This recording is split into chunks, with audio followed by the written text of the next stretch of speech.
Stargirl, episode 2, back in summer school. This one, we'll just call this one Green Lantern's daughter. So this particular episode starts. It starts with Green Lantern's daughter.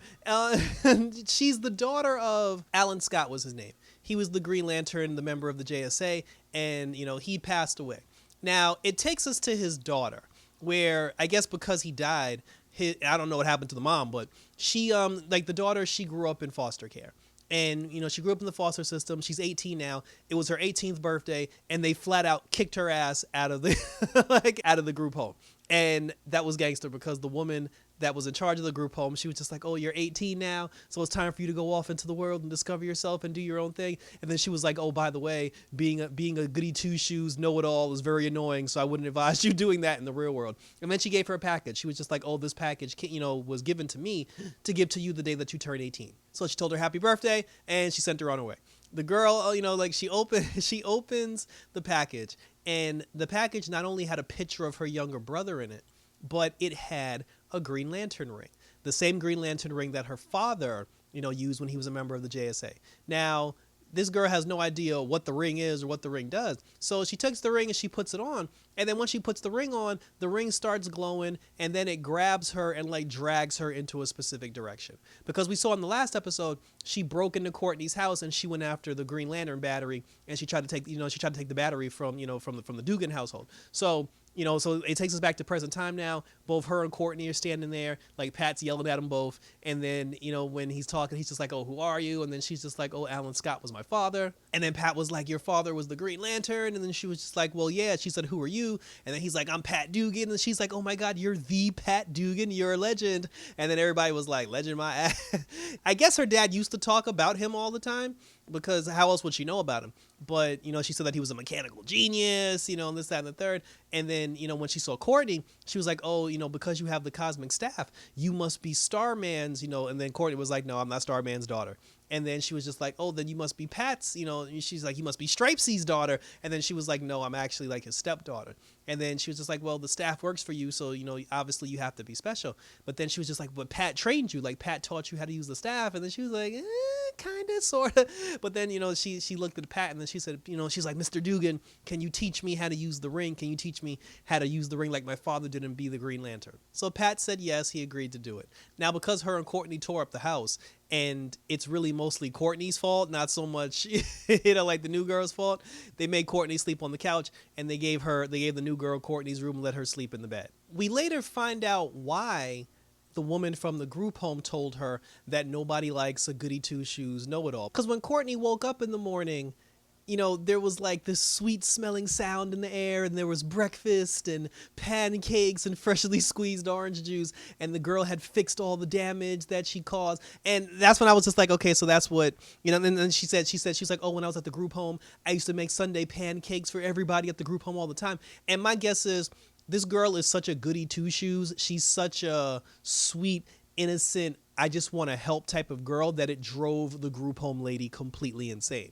So, and then Courtney doesn't trust her. Courtney's giving her the side eye, and, nobody knows why yet, but she's just being a total BI, to the new girl. Courtney's like, well, what are we going to do today, Pat? And then, Pat was just like, well, I'm going to take Jenny down to the shop, and I'm going to teach her how to use the ring. And then, Courtney was like, well, I'll come with you. And then he was like, nah, because her mom was like, you got summer school, take your ass to summer school. So, so then Courtney gets mad at that, and then, she leaves. She goes to summer school. She's talking to Yolanda. She's telling Yolanda about the new girl, about Jenny. And then she's just like, oh, she just barged in and she broke into her house. And then she's kissing Pat's behind. And, she made these pancakes. And, Yolanda's just looking at her like, girl, what the hell is wrong with you?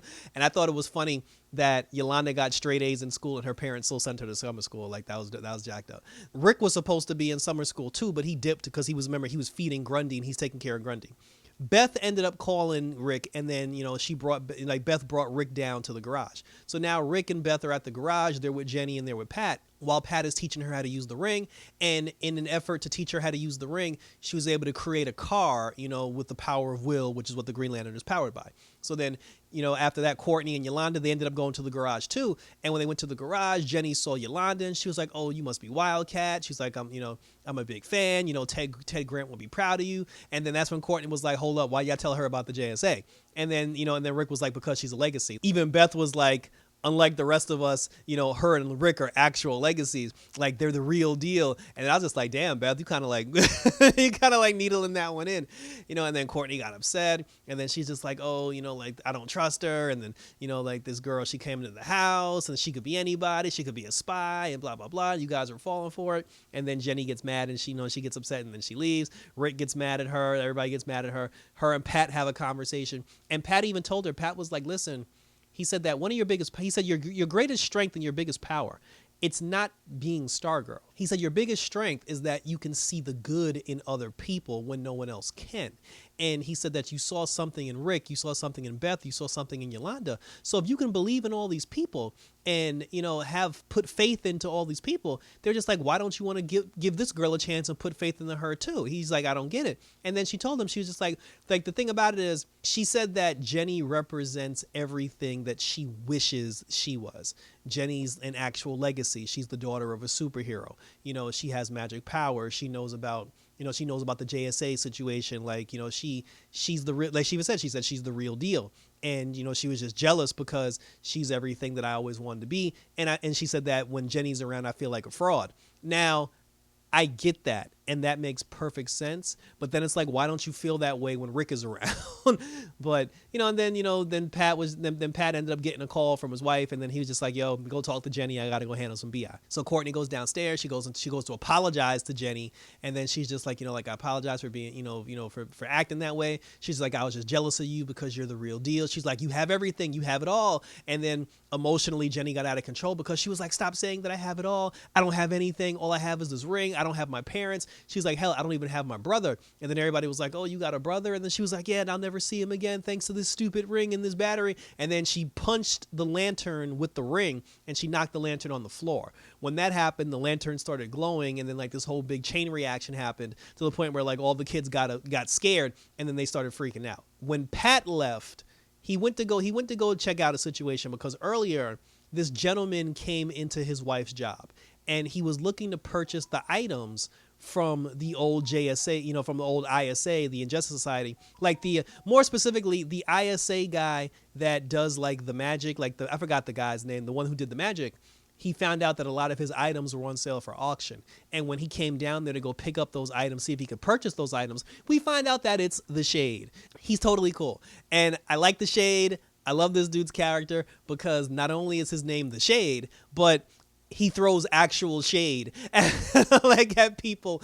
Like, he literally throws shade at people because after he spoke to Barbara, and Barbara was just like, "Well, if the stuff goes on sale for auction," she was like, "I'll let you know." So he was like, "All right, fine." He's like, "I think I'll stay in Blue Valley for a while and to see what this town has to offer." He goes down to a diner, and then he's talking to the woman at the diner, and then he's just like, "Oh, what soiled filth, are you serving tonight?" He's just like, "What won't kill me?" And then she was just like, we have Prosciutto or something. And he was just like, "Oh Lord." He's like, "I guess the brioche or the Prosciutto it is. Like, go, Lord have mercy on my soul." And I was like, this dude's throwing actual shade.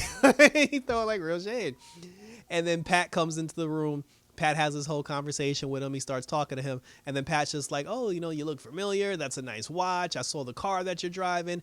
And then you can tell Pat knows who he is and he knows who Pat is. Like, the two of them know who each other is. And while they were basically having like a standoff, trying to see who's gonna spill the beans first, Pat ended up seeing the kids running by the diner with the Green Lantern battery. So he ended up, he cut his conversation short. He chased the kids outside, and then when he chased the kids outside, he was like, "Yo, what's going on?" And then they're just like, "Oh, the battery's acting out of control." And then Courtney figured out, she was just like, "Oh." She said that because Pat told her, he was like, "Your emotions is what controls the battery." But then Courtney said, "You're what's actually powering the battery, because the reason why the ring charged up when you put it on was because you're its power source." So she said, if that's the case, you can absorb the power from the lantern. So she went to do it. She put the ring on. She tried to absorb the power. after she absorbed the power, there was an explosion. Everybody got knocked like 10 feet back. And then when they all looked up, they saw her like floating in the sky. And then she was like, well, damn. She's like, I guess I can fly now too. She did everything but put the costume on. Like she did everything but put the Green Lantern costume on. And now they have a more powerful member of the new JSA, which is exactly why the next morning when Courtney woke up and then she asked her mom, she was like, oh, where's Jenny at? I want to talk to Jenny. Her mom was like, when I woke up, Jenny was gone. The thing with that is now that Jenny has more control over the Green Lantern ring, you would think that she basically left to go find her brother. And and my guess is that's where the story's going to go. In storyline purposes, she left to go find her brother. In real life purposes, it's like her character is way too strong, way too powerful, and it costs way too much money to do the special effects for the Green Lantern. So she's not going to be in every single episode. Like she's going to be like every 2 or 3 episodes. Like she's going to pop up here and there, but they can't have her there full time because it's going to cost too much money to use her power. So, so she, and then after that, Courtney went downstairs. She spoke to Pat. And then, Courtney told Pat, she was like, listen, I'm going to try to focus more on like family and being Courtney. And then she was like, if supervillainy arises, then I'll step up to the cause. But she's like, I think I'm going to chill for being Stargirl unless I actually have to. And then he was like, well, it's funny that you say that because he's like, there's a villain in Blue Valley called the Shade. And he's the last member of the ISA. And I think he's here and we need to take him down. And then she got all excited and then she ran for the staff, because like that whole thing didn't take long, and then, and so that was it. That's how that was it for that portion of the episode. But then in the very, very, very beginning of the episode, good old Cindy popped up because Cindy's stepmom in season 1, they showed her dancing. The girls just want to have fun.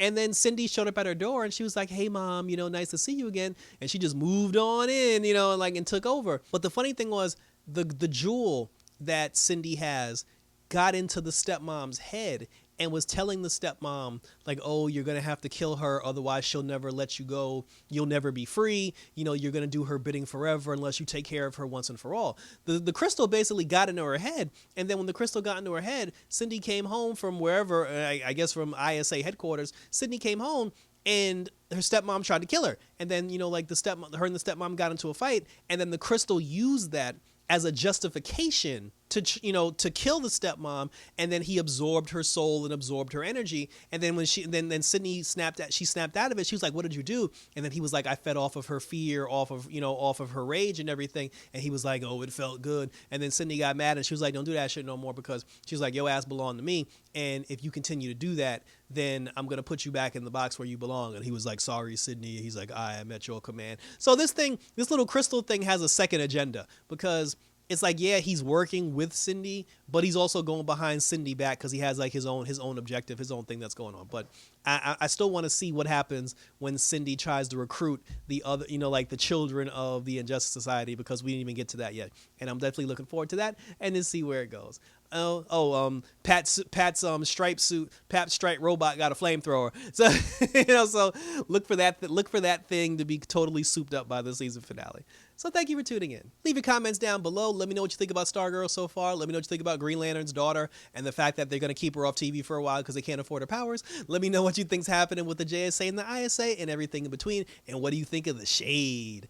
Hit me up on Twitter. Hit me up on Instagram as always. And we'll continue to roll with all this DC superhero goodness and some Marvel as well. So thanks for tuning in, guys. So until next time, for the Green Lantern Corps, I'm out this bitch.